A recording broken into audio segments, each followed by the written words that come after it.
नमस्कार दोस्तों, मैं हूं रेलवे पॉइंट्समैन अंकुश। दोस्तों स्वागत है एक और नए वीडियो में। तो अगर आप भी रेलवे ग्रुप डी या रेलवे के किसी भी एग्जाम्स की तैयारी कर रहे हैं और अगर आपको लगता है कि आपको मैथ नहीं आती है, मैथ सब्जेक्ट आपका सबसे बड़ा दुश्मन अगर आपको लगता है, तो ये वीडियो सिर्फ आपके लिए है। बहुत सारे कैंडिडेट मुझसे ये कहते हैं कि भैया मुझे मैथ समझ में नहीं आ रही, मेरे दिमाग में नहीं घुस रही, पता नहीं कहाँ से शुरू करूँ। और कई स्टूडेंट ये भी सोचते हैं कि मेरी क्लास 10th से ही बहुत वीक है मैथ, तो उनके लिए मैं अपनी 10th की मार्कशीट दिखाता हूं। तो आप देख सकते हैं कि मेरे 10th में कितने कम मार्क्स थे, मेरी मैथ 10th में कितनी वीक थी। और वही मैथ ये है जो हमारे रेलवे के एग्जाम्स में पूछी जाती है।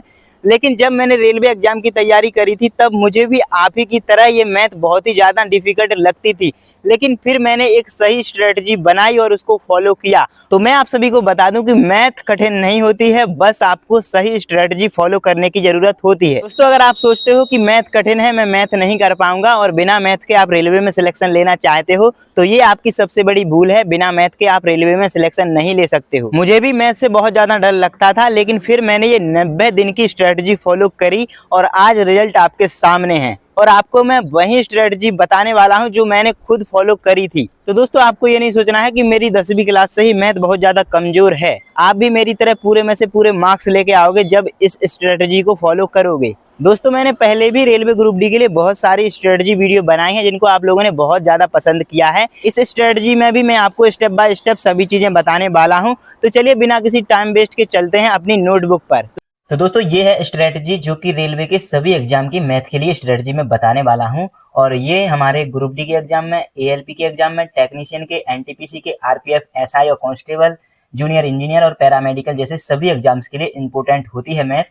जिसमें ग्रुप डी में 25 मार्क्स, एएलपी में 20 मार्क्स, सीबीटी 1 में, सीबीटी 2 में 25, टेक्नीशियन में 25, एनटीपीसी में 30 से 35, आरपीएफ में 35, जेई में 30 और पैरामेडिकल में टोटल लगभग 10 क्वेश्चंस आते हैं। तो ये हम 90 दिन की स्टेप बाय स्टेप स्ट्रेटजी बता रहे हैं कि आपको पहले कौन सा टॉपिक पढ़ना है, फिर कौन सा। जो स्ट्रेटजी मैं आपको बता रहा हूँ इसमें 100% मार्क्स लाएंगे अगर आपने ये स्ट्रेटजी के साथ पढ़ाई कर ली तो। इसके टॉपिक्स की बात करें तो वैसे तो इसमें टोटल 19 मेन चैप्टर्स आते हैं, लेकिन 5 और ऐसे चैप्टर्स होते हैं जो इसी के अंदर छिपे रहते हैं, तो टोटल 24 चैप्टर्स हो जाते हैं जो कि अर्थमेटिक और एडवांस दोनों मिलाकर होते हैं। हर एग्जाम में 1/3 की नेगेटिव मार्किंग होती है रेलवे के सभी एग्जाम्स में। अब हम इसमें आपको बेस्ट बुक्स, बेस्ट टीचर्स और मॉक टेस्ट प्रैक्टिस के लिए भी बताएंगे। सबसे पहले हम अगर बेस्ट टीचर्स की बात करें तो जिनसे मैंने पढ़ा था वो हैं साहिल सर, और इनका खुद का यूट्यूब चैनल भी है और क्विक ट्रिक्स बाय साहिल सर के नाम से है और इनका एप्स भी आता है। दूसरे नंबर पे जो कमजोर छात्र हैं वो आदित्य रंजन सर से भी पढ़ सकते हैं या फिर साहिल सर से भी पढ़ सकते हैं। इसके बाद एक और राकेश यादव का सर है जो बहुत ही बेसिक तरीके से पढ़ाते हैं, जो बिल्कुल कमजोर छात्र हैं वो भी इनसे पढ़ सकते हैं। इसके बाद आरडब्ल्यू, करियर बिल और एमडी क्लासेस जैसे प्लेटफॉर्म है, वहां पे भी अच्छे अच्छे आपको टीचर्स मिल जाएंगे। लेकिन मैं ये 3 टीचर्स में मैथ के लिए सजेस्ट करूंगा। सबसे बेस्ट टीचर साहिल सर लगते हैं और जो उनका पुराना बैच है वो ही बैच आप लेंगे तो ज्यादा सही रहेगा। बाकी यूट्यूब से भी आप इन सभी से पढ़ सकते हैं, लेकिन ज्यादा सही रहता है अगर आप इनका खुद का बैच लें। और मैं आपको हमेशा सजेस्ट करूंगा कि आपको बीओडी वाला बैच ही हमेशा लेना है, जो रिकॉर्डेड बैच होता है। उसमें आप कोई भी टॉपिक कहीं से भी देख सकते हैं, लेकिन ये जो सारे टीचर हैं ये जो स्टेप बाय स्टेप टॉपिक्स मैं बता रहा हूँ उस हिसाब से नहीं पढ़ाते हैं। तो उसमें जो बिगिनर्स होते हैं, जो नए स्टूडेंट होते हैं, उनको समझ में कम आता है। इसीलिए आपको हमेशा बीओडी वाला ही बैच लेना है, चाहे किसी भी सब्जेक्ट का लें। इसके अलावा ट्रिक्स के लिए मोहित गोयल सर हैं, एक यूट्यूब पे ही सारी आपको ट्रिक्स मिल जाएंगी और इनकी एक बुक भी आती है इंस्पेक्टर चालीसा नाम से, तो इनसे आप ट्रिक्स के लिए भी पढ़ सकते हैं। सभी टीचर्स में अगर मैं बात करूं तो साहिल सर स्पेशली रेलवे एग्जाम्स के लिए ही जाने जाते हैं, इसलिए आपको साहिल सर ज्यादा सही रहेंगे। बाकी इनमें से आप किसी से भी पढ़ सकते हैं, जिनसे आपको अच्छा समझ में आए, जिनको पढ़ने में आपको अच्छा लगे उनसे आप पढ़ सकते हैं। अब हम बात करते हैं बेस्ट बुक्स की। तो जिन भी टीचर से आप पढ़ेंगे, जिनका बैच लेंगे, उन्हीं की बुक आती है, उन्हीं की बुक लेकर आप पढ़ सकते हैं। दूसरी बात कि अगर आपको बुक नहीं भी लेनी है, इसकी अगर बैच है तो नहीं लेना, फिर आपको प्रीवियस ईयर क्वेश्चंस वाली बुक लेनी है जो रेलवे की, एक तो किरण पब्लिकेशन और एक यूथ कंपटीशन, 2 अच्छी बुक मुझे लगती हैं जिसमें 1996 से लेकर अब तक जितने भी क्वेश्चन हुए हैं प्रीवियस ईयर में, जितने भी एग्जाम हुए हैं, सभी के क्वेश्चंस उसमें देखने को मिल जाते हैं और वो भी टॉपिक वाइज और टाइप वाइज देखने को मिलते हैं। इसके बाद अगर हम मॉक टेस्ट की बात करें तो मॉक टेस्ट में आपको सारे प्रीवियस ईयर के क्वेश्चन ही लगाने हैं, चाहे बुक से लगाएं या पीडीएफ से लगाएं। अब मेरे हिसाब से सबसे बढ़िया टेक्स्ट बुक रहता है, तो टेक्स्ट बुक से लगाएंगे तो ज़्यादा सही रहेगा, क्योंकि आपको डिटेल सॉल्यूशन और शॉर्ट ट्रिक्स के अलावा हर चीज़ इसमें देखने को मिल जाती है। दोस्तों हम यहाँ पे 100% मार्क्स का टारगेट बना रहे हैं, तो आपको पहले मैं स्टेप बाय स्टेप टॉपिक्स बताता हूँ। इसके बाद हम वीडियो के लास्ट में कुछ ऐसी टिप्स आपको बताएंगे जिनको आपको जरूर से ध्यान रखना है, उनके बिना आपकी सारी स्ट्रेटजी बेकार हो जाएगी। हम आपको बता दें कि जो 90 दिन की हम स्टडी प्लान आपको बता रहे हैं, उसमें स्टेप बाय स्टेप जो टॉपिक वाइज बता रहा हूँ, उसको उस हिसाब से पढ़ने से आपको फ़ायदा क्या होगा। सबसे पहली बात तो ये है कि आपका जो कॉन्सेप्ट है वो एकदम क्लियर होता जाता है स्टेप बाय स्टेप, और जो आपकी कैलकुलेशन स्पीड है वो भी धमाकेदार होती जाती है, क्योंकि हर एक चैप्टर रिलेट करता है। इसके बाद जो आपकी सिली मिस्टेक्स यानी कि छोटी-छोटी जो गलतियाँ होती हैं, उससे भी आप बच जाते हैं स्टेप बाय स्टेप चलने से। पता है, हर क्वेश्चंस का लॉजिक आपको समझ में आने लगता है। 5वां है कि कॉन्फिडेंस बिल्ड होता है जब आप हर एक चैप्टर अच्छे से सॉल्व करने लगते हो। 6ठा है कि आपको रिवीजन करने में भी बहुत ही आसानी होती है। 7वां है सिलेक्शन के चांसेस भी बढ़ जाते हैं। जब आप इस तरीके से स्टेप बाय स्टेप पढ़ेंगे तो आपका हर एक कॉन्सेप्ट, हर एक लॉजिक क्लियर होता जाएगा। तो आप जब कॉन्फिडेंस बिल्ड करेंगे तो आप हर एक क्वेश्चन सॉल्व कर लेंगे, तो ऑटोमेटिक आपके सिलेक्शन के चांसेस बढ़ जाएंगे।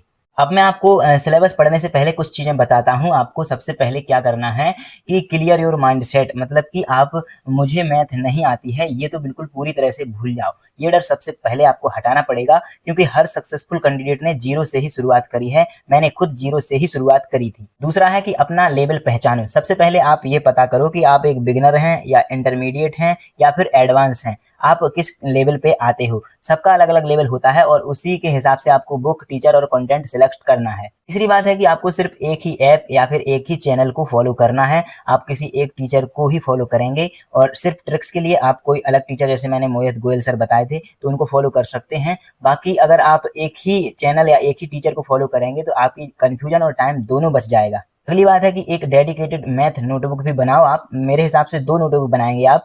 उसमें एक में फॉर्मूला और जितनी भी ट्रिक्स होती हैं उसको लिखेंगे, वो भी टॉपिक वाइज लिखेंगे, और दूसरी बुक में आपको जितनी भी आप गलतियां करेंगे उन सभी गलतियों की लिस्ट बनानी है और उस नोटबुक में आपको लिखना है। अगली बात है कि आपको अपना टाइम फिक्स बनाना है मैथ सब्जेक्ट के लिए, कि आपको कब मैथ पढ़नी है और कितनी मैथ पढ़नी है। आपको डेली 3 घंटा कम से कम मैथ के लिए देना पड़ेगा, तब जाके आप अच्छा इसमें कर पाओगे।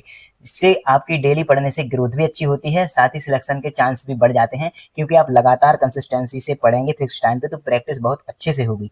अगली बात है कि आपको बेसिक से स्टार्ट करना है, ना कि ट्रिक्स या फिर सीधे एडवांस लेवल पे चले जाना है।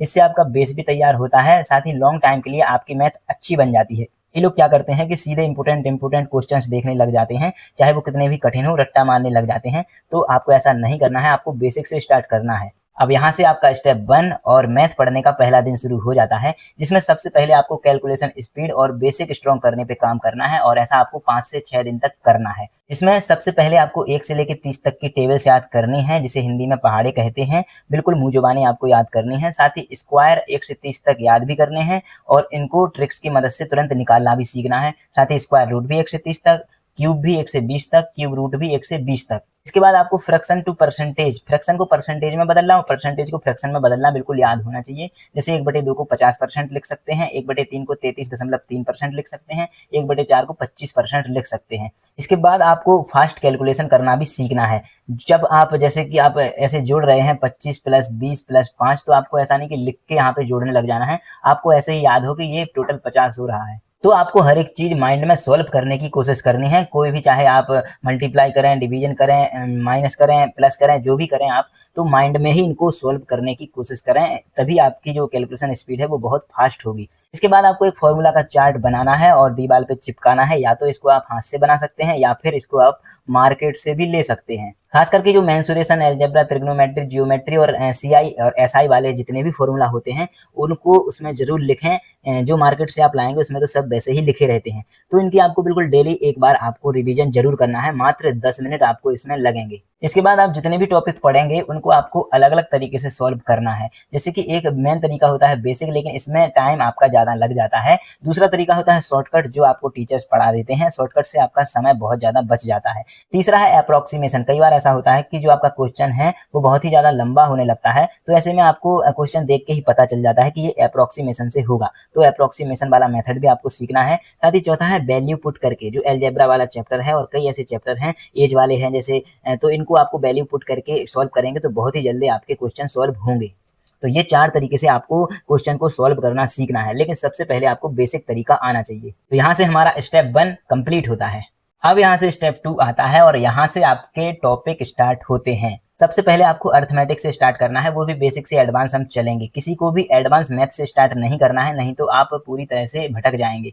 पहले इन सभी टॉपिक्स को पढ़ने से आगे के जो टॉपिक्स हैं वो आसान लगने लगेंगे। जो मैं आपको 4 चैप्टर्स बता रहा हूँ, number system, board mass, simplification, decimal and fraction और एलसीएम एचसीएफ, ये 4 टॉपिक पढ़ने से आपकी जो आगे की मैथ है वो बहुत ही स्ट्रांग होने वाली है।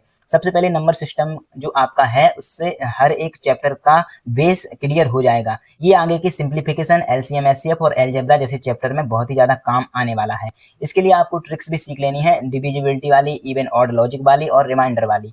इसमें आपको natural, whole, prime number, rational, irrational और यूनिट डिजिट, लास्ट डिजिट जैसे चीज़ें पढ़ाई जाएंगी। और इस चैप्टर से एक क्वेश्चन पक्का ही आता है, कभी कभी 2 भी आते हैं और आगे जो मैथ है इसकी स्पीड भी बढ़ती है। इसके बाद आपको अगला चैप्टर पढ़ना है बोर्ड मास सिंप्लीफिकेशन। ये आपको कैलकुलेशन में किंग बना देता है और हर एक टॉपिक में आपका सिंप्लीफिकेशन यूज होता है। इसमें सिर्फ आपको नियम का ध्यान रखना होता है, बाकी आपका हर एक क्वेश्चन आराम से सॉल्व हो जाता है। अगर आपने एक भी मिस्टेक्स करी तो आपका क्वेश्चन गलत हो जाता है और 1 से 2 क्वेश्चन आपके हर एक एग्जाम में पूछे जाते हैं। इसके बाद अगला चैप्टर है डेसिमल एंड फ्रैक्शन। इससे आपका परसेंटेज और रेशियो वाला चैप्टर पूरा तरह से कंप्लीट हो जाएगा और इसमें आपको सिर्फ फ्रैक्शन से डेसिमल ही याद करने होते हैं और बहुत ही आसान चीजें इसमें मिलती हैं। इसके बाद अगला टॉपिक है एलसीएम एंड एचसीएफ। ये टॉपिक आपको ratio, algebra, time and work, speed, board जैसे टॉपिक्स में बहुत ही ज़्यादा इस्तेमाल होता है। इसके लिए आपको सिंपल डिवीजन मेथड और प्राइम फैक्टर जैसे मेथड सीख लेने हैं, बाकी बहुत ही आसान है। कुछ चीज़ें तो आपको माइंड में ही याद हो जाएंगी जब आप जो ऊपर के चैप्टर पढ़ेंगे। यहाँ से आपका स्टेप 2 कंप्लीट होता है। इसके बाद हम आते हैं स्टेप 3 पर। इसमें हम आपको 6 टॉपिक बता रहे हैं, लेकिन ये हैं सिर्फ 4 ही टॉपिक, 2 इसी के अंदर आते हैं। तो इन चैप्टर्स को कंप्लीट करने में जो आपका डाटा इंटरप्रिटेशन वाला चैप्टर है वो ऑटोमेटिक कंप्लीट हो जाएगा। इसमें सबसे पहला चैप्टर है रेशियो एंड प्रोपोर्शन। इस चैप्टर को कंप्लीट करने से मिक्सचर एंड एलिगेशन, एवरेज और पार्टनरशिप जैसे चैप्टर में हेल्प मिल जाती है। इसमें आपको inverse ratio logic, ratio conversion और डायरेक्ट इनवर्स जैसे लॉजिक सीख लेने हैं। इसमें आपको 1 से 2 क्वेश्चंस देखने को मिलते हैं हर एक एग्जाम में। इसके बाद छठा चैप्टर है परसेंटेज, जिसमें CI, SI, profit and loss में यूजफुल होने वाला यह चैप्टर होता है और लगभग 6-7 चैप्टर ये कंप्लीट कर देता है।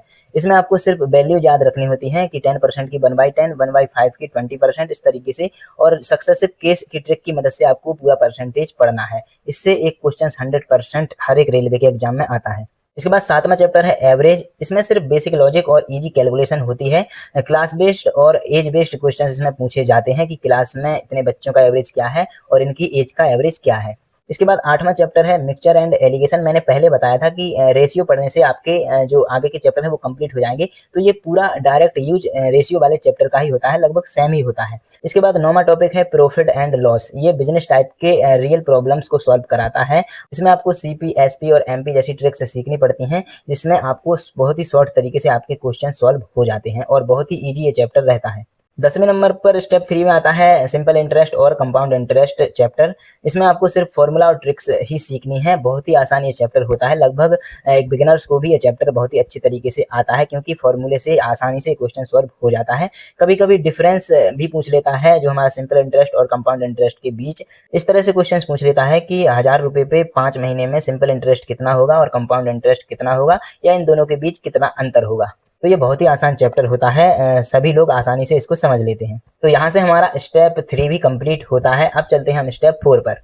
स्टेप 4 में आपको मैं 3 टॉपिक बता रहा हूँ। ये जो टॉपिक हैं ये कंसेप्ट बेस्ड चैप्टर्स रहने वाले हैं, जिसपे आपको जितनी ज़्यादा प्रैक्टिस आप करेंगे उतना अच्छा आपके चैप्टर्स हो जाएंगे। जैसे 11वें नंबर पे आता है time and work. Efficiency based ये सारे क्वेश्चंस होते हैं और बहुत ही शॉर्ट तरीके से आप इसको सॉल्व कर सकते हैं। जैसे 1 दिन का वर्क, एलसीएम मेथड, ये सभी चीज़ें आप करेंगे तो बहुत ही जल्दी ये क्वेश्चन हो जाएंगे। इसमें आपको ए, बी, सी या किसी आदमी का नाम लिखा होगा, तो इस तरह से आपको अलग अलग वैल्यू निकाल कर इसको सॉल्व करना होता है। इस टॉपिक में आपको रेशियो एंड एलसीएम जैसे टॉपिक का बहुत ही अच्छे तरीके से इस्तेमाल करना होता है। तभी मैं आपको बता रहा था कि ऊपर वाले चैप्टर आपको बहुत ही अच्छे तरीके से पढ़ेंगे तो ये आसानी से समझ में आ जाएंगे। इसके बाद आता है चैप्टर 12वें नंबर पे पाइप एंड सिस्टम्स। इसमें टाइम एंड वर्क का एक वर्जन ही है, मतलब कि चाहे वो पढ़ लो या फिर ये वाला चैप्टर पढ़ लो, सेम ही रहने वाले हैं। इसमें सिर्फ टंकी वाले और उसमें काम वाले सवाल आते हैं, टंकी भरने वाले, खाली करने वाले, इस तरह से इसमें सवाल आते हैं। इसके बाद 13 नंबर पे 3 चैप्टर मेनली इसमें कॉमन रहते हैं, टाइम, स्पीड एंड डिस्टेंस, साथ ही ट्रेन की प्रॉब्लम्स और बोट एंड स्ट्रीम। ये लगभग सिमिलर चैप्टर होते हैं, तीनों एक जैसे चैप्टर होते हैं। इसमें टीएसडी और रिलेटिव स्पीड काम आती है। इसमें आपको फॉर्मूला याद करने होते हैं, छोटे छोटे जो डिस्टेंस स्पीड वाले जो फॉर्मूले होते हैं। इसमें आपके ट्रेन, बोट, आदमी वाले क्वेश्चंस आते हैं, जैसे किसी खंबे को पार करना, प्लेटफॉर्म को पार करना या नदी को पार करना, वापस आना, इस तरह से। इसमें आपको किलोमीटर से मीटर में बदलना और मीटर से किलोमीटर में बदलना आना चाहिए। 5/8 और 18/5 का इस्तेमाल करना बहुत ही अच्छे से आना चाहिए, इसमें कन्फ्यूज हो जाते हैं कई लोग। साथ ही इसमें डाउन स्ट्रीम और अप स्ट्रीम जैसे बोट के सवाल आते हैं, और जिसका एलसीएम चैप्टर बहुत ही फास्ट होगा वो बहुत ही फास्ट इसका क्वेश्चंस कर लेगा, और 1 से 2 क्वेश्चंस इसके रेलवे के हर एग्जाम में आते हैं। तो आप देख सकते हैं कि एलसीएम चैप्टर कितने अच्छे से हर एक चैप्टर में काम आ रहा है। तो यहाँ तक हमारी अर्थमेटिक ही चल रही थी और स्टेप 4 हमने कंप्लीट कर लिया है। अब इसके बाद हमको एडवांस मैथ पे जाना है। यहाँ पे हमारा स्टेप 5 आ जाता है। सबसे ज्यादा दिक्कत देने वाले टॉपिक्स एडवांस मैथ के ही होते हैं। इसमें आप जितना अच्छे से पढ़ेंगे उतना ही हाई स्कोर आप एग्जाम में करेंगे। साथ ही फॉर्मूला बेस्ड ये सारे क्वेश्चंस होते हैं, सारे टॉपिक फॉर्मूला बेस्ड ही होते हैं।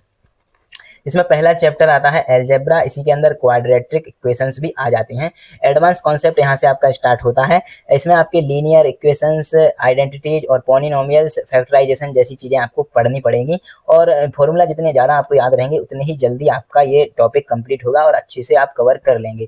इसमें आपका ऑप्शन का भी इस्तेमाल बहुत ही अच्छे तरीके से हो जाता है और बहुत ही जल्दी ऑप्शन के थ्रू ही आप इसका आंसर निकाल लेते हैं। इसके बाद 15वें नंबर का चैप्टर आता है मेंसुरेशन, जो हमको अगला चैप्टर पढ़ना है। इसमें 2D और 3D टाइप के फिगर्स के बारे में हमको पढ़ाया जाता है। इसमें फिगर्स का एरिया, पैरामीटर, वॉल्यूम यानी कि क्षेत्रफल, वक्रपृष्ठीय क्षेत्रफल और आयतन जैसी चीजें निकालनी पड़ती हैं। इसके लिए जो मैंने चार्ट की बात करी थी वो अगर आप डेली रिवाइज करेंगे तो आपको सभी फॉर्मूला पहले से ही याद रहेंगे। इसको आपको बिल्कुल भी रट्टा नहीं मारना है। जितने अच्छे तरीके से आप समझेंगे तो आपको ये फॉर्मूला भी याद करने की जरूरत नहीं रहेगी, क्योंकि आप उसी में देखकर ही फॉर्मूला निकाल सकते हैं। तो आपको मेन जो छोटे छोटे फॉर्मूला है वो याद कर लेने हैं, जैसे कि सर्किल के, ट्राइंगल वगैरह ऐसे छोटे छोटे आपको फॉर्मूला याद कर लेने हैं, जिससे आप खुद से ही जब समझ लेंगे तो खुद से इसके एरिया, पैरामीटर, वॉल्यूम के फॉर्मूला निकाल लेंगे। कई स्टूडेंट को मेंसुरेशन समझ में नहीं आता है, लेकिन सबसे आसान चैप्टर मेंसुरेशन ही होता है। मैंने खुद 4 से 5 बार ये चैप्टर पढ़ा था और यूट्यूब पे इतनी बार क्लासेस देखी थी कि बार बार समझ में तुरंत आ जाता था, लेकिन थोड़ी देर बाद भूल जाते थे, क्योंकि मैं फॉर्मूला रट रट के और वो क्वेश्चन सोल्व करता था और बाद में फॉर्मूला भी भूल जाता था और फॉर्मूला का सही इस्तेमाल करना भी नहीं आता था। फिर मैंने इन चीज़ों को समझा और फॉर्मूला बनाना भी सीखा और फिर फॉर्मूले का सही इस्तेमाल भी करना सीखा। इसके बाद 16वां चैप्टर आता है जियोमेट्री, जिसमें लाइन, एंगल, ट्राइंगल, सर्किल के थ्योरम और प्रॉपर्टीज आपको पढ़ाई जाएंगी। इसमें आपके एंगल सम, पाइथागोरस और साइक्लिक रूल्स काम आएंगे। पाइथागोरस प्रमेय आपने बहुत पहले पढ़ी होगी और जब आप क्लास 9th 10th में होंगे, 8th में भी आपको पढ़ाई गई होगी। तो ये सारी चीज़ों के जो नियम हैं ये आपको अब काम आने वाले हैं।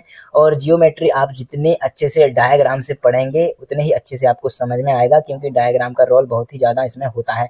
वही चीज़ मेंसुरेशन वाले चैप्टर में भी होती है। इसके बाद 17वां चैप्टर आता है ट्रिग्नोमेट्री। ये चैप्टर बहुत सारे कैंडिडेट को बहुत ही ज्यादा कठिन लगता है और कई स्टूडेंट से इसके क्वेश्चंस नहीं बनते हैं, लेकिन ये चैप्टर्स भी बहुत ही आसान होता है। कई बार सिर्फ एक वैल्यू पुट करने से ही आपका क्वेश्चंस बन जाता है। ये जो चैप्टर है ग्रुप डी एलपी टेक्नीशियन जैसे एग्जाम के लिए बहुत ही ज्यादा इंपॉर्टेंट है, क्योंकि 2 से 3 क्वेश्चन सिर्फ इसी चैप्टर से पूछ लिए जाते हैं। तो ये चैप्टर कंप्लीट करना आपको बहुत ही ज्यादा जरूरी है। ये सारा चैप्टर फॉर्मूला बेस्ड ही होता है। कुछ चार्ट भी होते हैं इस चैप्टर में, वो आपको याद करने होते हैं, छोटे छोटे होते हैं। इस चैप्टर में आपको बेसिक आइडेंटिटीज और हाइट एंड डिस्टेंस जैसी चीजें पढ़नी है। इसमें एक टेबल होती है, साइन कॉस के मान रहते हैं, जिसमें डिग्री के 0 डिग्री, 30 डिग्री, 45, 60, 90 डिग्री की जो आपको स्क्रीन पे चार्ट दिख रहा होगा, वो चार्ट आपको बहुत ही अच्छे तरीके से याद कर लेना है। और इसको आपको याद नहीं करना है, इसको मान निकालना आपको आना चाहिए। जो साइन के मान है सिर्फ वो याद करके बाकी सारी चीजें आपको निकालनी आनी चाहिए। अगर आपको याद भी नहीं है तो आप तुरंत से इसको निकाल सकें। तो जो स्क्रीन पे दिख रहा है वो चार्ट या तो आप याद कर लें, और एक दूसरा तरीका है कि आप इसको बनाना सीख लें, वो ज्यादा सही रहेगा। यहाँ से हमारा स्टेप 5 कंप्लीट होता है। अब आते हैं हम स्टेप 6 पर। स्टेप 6 में आपके जितने भी टॉपिक्स हैं ये लास्ट के ही टॉपिक्स हैं, इसके बाद आपके टॉपिक्स नहीं बचेंगे। और इन टॉपिक्स में से 3 से 5 मार्क्स आपके आते ही आते हैं हर एक रेलवे के एग्जाम में। ये मिसलेनियस टॉपिक्स होते हैं। चलिए आपको बताते हैं। पहला चैप्टर है डाटा इंटरप्रिटेशन, DI जिसे हम कहते हैं। इसमें चार्ट बना रहता है या कोई सर्किल बना रहता है या फिर कोई बार ग्राफ बना रहता है, जिसमें आपकी परसेंटेज या फिर उनकी मात्रा पूछ ली जाती है। तो बहुत ही आसान ये चैप्टर होता है, तो इसको भी आप पढ़ेंगे। इसके बाद एलिमेंट्री स्टैटिस्टिक, जिसमें मीन, मीडियन, मोड, बहुलक, मध्य, माध्यिका जैसे सवाल आते हैं। तो ये चैप्टर भी बहुत ही आसान होता है, इसको भी आप कंप्लीट कर लें। इसके बाद आता है एज कैलकुलेशन, जो रेशियो और अलजेब्रा के बेस पे ये चैप्टर रहता है, जिसमें प्रेजेंट, फ्यूचर और पास्ट के जो एज होती है उसके बारे में बताना होता है। तो 2 या 3 कोई पर्सन रहते हैं, उनकी एज बताते हैं। तो तीसरे पर्सन की या दूसरे पर्सन की एज इस तरह से पूछी जाती है कि इतने साल पहले कितनी होगी, इतने साल बाद कितनी होगी। इस तरीके से हर एक रेलवे एग्जाम में एक क्वेश्चन या फिर 2 क्वेश्चंस देखे जाते हैं इस चैप्टर से। इसके बाद है अगला कैलेंडर एंड क्लॉक, जो हमारी मैथ का लास्ट चैप्टर रहने वाला है, जो आप इसको रीजनिंग में भी पढ़ सकते हैं। ये पूरा लॉजिक बेस्ड चैप्टर होता है, इसको रीजनिंग में ही पढ़ना ज़्यादा सही रहता है। इसमें ऑड डे और ईयर वगैरह ऐसे, और क्लॉक के एंगल्स कि कितने कोण पर कितना टाइम रहेगा, डायरेक्शन और टाइम रहता है। इसमें आपका क्लॉक एंगल वाला एक फॉर्मूला होता है, वो आपको कंपलसरी याद करना है। एक क्वेश्चन इसी से बनता है, 30 हावर माइनस 11/2 मिनट। ये वाला फॉर्मूला आपको विशेष ध्यान रखना है, इससे आपका 1 नंबर आपकी परीक्षा में आपको मिलेगा। यहाँ से हमारी मैथ कंप्लीट होती है और इसी तरह से आपको स्टेप बाय स्टेप सभी टॉपिक्स पढ़ने हैं। अगर आप इस तरीके से पढ़ेंगे तो आपकी मैथ में आप किंग बन जाएंगे। और तो आपने स्टार्टिंग में बिगिनर्स का लेवल अपने आप को दिया था, फिर आप इतना कंप्लीट करने के बाद आप खुद को एडवांस लेवल का कैंडिडेट मानने लगेंगे। फिर एग्जाम में चाहे कोई भी सवाल आ जाए, आप आराम से सॉल्व उसे कर दोगे। अब मैंने आपको बताया था कि मैं लास्ट में कुछ टिप्स भी बताऊंगा, उनका भी आपको विशेष ध्यान रखना है। साथ ही साथ पढ़ते समय आपको खुद में कॉन्फिडेंस रखना है। आपको, जैसे मैंने स्टार्टिंग में भी कहा था, कि ये नहीं सोचना है कि मैथ मुझसे नहीं होगी, आप ही से होगी और पूरी होगी। साथ ही एक ही टीचर को आपको फॉलो करना है पूरे सिलेबस में। बस ट्रिक्स के लिए आप अलग अलग टीचर का यूज कर सकते हैं।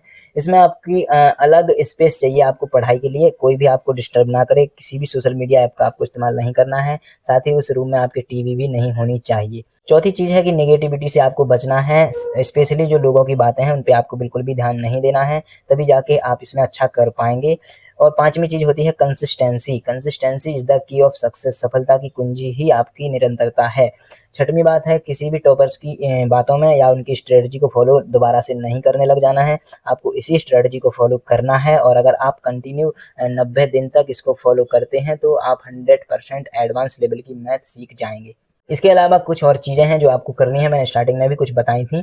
आपको फॉर्मूला चार्ट बनाकर दीवार पे चिपकाना है, जिसमें सभी फॉर्मूला होने चाहिए, और अलग अलग तरीके से आपको सॉल्व करने हैं क्वेश्चंस को। लेकिन पहले आपको बेसिक सीखना है, जो टीचर्स आपको पढ़ाएंगे, और बेसिक से एडवांस आपको जाना है। डायरेक्ट आपको हार्ड क्वेश्चंस या डिफिकल्ट क्वेश्चंस को सॉल्व नहीं करना है। जिस तरह से मैंने टॉपिक्स बताए हैं उसी तरह से आपको टॉपिक्स को कंप्लीट करते जाना है। चौथी बात है कि आपको गलतियों को नोट करते जाना है, जो स्टार्टिंग में मैंने नोटबुक बनवाई थी, जिससे कि जब लास्ट एग्जाम का टाइम आएगा तो उसे आप जल्दी से रिवाइज कर लेंगे, तो आप एग्जाम में उन गलतियों को ना दोहरा पाएं। पांचवी बात है कि आपको कैलकुलेशन अपने माइंड में सॉल्व करना ही करना है, चाहे किसी भी तरह से आप सीखो। और जो प्रीवियस ईयर के क्वेश्चंस हैं उनको डेली आपको सॉल्व करना है। जो टॉपिक आप उस दिन पढ़ रहे हो उस टॉपिक के आपको कम से कम 50 क्वेश्चन सॉल्व करना है, और प्रीवियस ईयर क्वेश्चन से ही करना है, जो मैंने बुक बताई थी उससे। सातवीं चीज़ है कि आपको शॉर्ट ट्रिक्स का भी इस्तेमाल करना है, लेकिन सिलेबस कंप्लीट करने के बाद आप शॉर्ट ट्रिक्स सीखेंगे। आठवीं बात है कि जो स्टिक नोट्स होते हैं, छोटे छोटे जो कागज आते हैं जो रंगीन कलर के, उस नोट्स का भी आपको इस्तेमाल करना है। जो छोटे छोटे फॉर्मूलाज वगैरह होते हैं, ट्रिक्स होती हैं, उनको आपको उसमें लिख के वहीं दीवार पे पिन लगा के चिपका देने हैं। डेली आपको फिक्स टाइम बनाना है, जैसे कि मैंने पहले भी वीडियो में बताया था।